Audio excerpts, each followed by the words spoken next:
में क्या मेरा मैसेज बहुत क्लियर है। हमने हिस्टोरिक एग्रीमेंट साइन किया है between the government of India, state government and हमारे ऑर्गेनाइजेशन। अब हमें कैबिनेट में भी रह के हमारा बात उठाना है, जो हमने इलेक्शन के पहले और इलेक्शन के समय उठाया। हमें पब्लिक ने चुना है, इसके लिए नहीं चुना है कि हम लोग जीतने के बाद हम लोग चुप बैठ जाए। तो कैबिनेट में भी वही आवाज़ उठेगा, कैबिनेट के बाहर भी यही आवाज़ उठेगा, मैं उठाऊंगा। और दिल्ली में भी जो जाएगा वो वही आवाज़ उठाएगा, जिससे हमारा अकॉर्ड तक इम्प्लीमेंटेशन हो।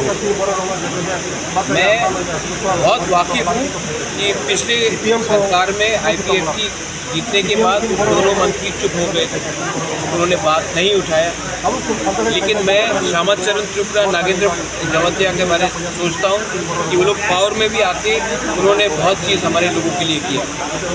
तो हमेशा कोई मंत्री बनता तो चुप नहीं बैठता, वो मेरा डिसीजन है। मैंने उनको क्लियरली कहा है, आप वहाँ जाएंगे और आप चुप नहीं बैठेंगे, आप कैबिनेट के अंदर वही बात बोलेंगे जो हमने पब्लिक को बोला है हमको करना है। और कैबिनेट के बाहर मैं हूँ, और दिल्ली में भी मैं ऐसे ही आदमी को या व्यक्ति को भेजना चाहता हूँ। पार्टी और सिंबल मतलब नहीं पड़ता, लेकिन वो इंसान को हमारा लोगों का बात दिल्ली में पहुँचाना पड़ेगा और रोड ब्लॉक नहीं क्रिएट करना पड़ेगा। आप ऐसा करके मत सवाल पूछिए, हमारा जो डिमांड है वो रहेगा, हमने अपना डिमांड को नहीं हटाया है। और एक ना एक दिन जब तक संविधान में आर्टिकल 2 और 3 है वो मिलेगा। लेकिन आज के दिन हमारा जो डिमांड है, जो हमने गवर्नमेंट ऑफ इंडिया के साथ साइन किया है, political, economic, linguistic, land, history, culture, ये सबको हमें इम्प्लीमेंट करना है, टाइम फ्रेम के अंदर इम्प्लीमेंट करना है।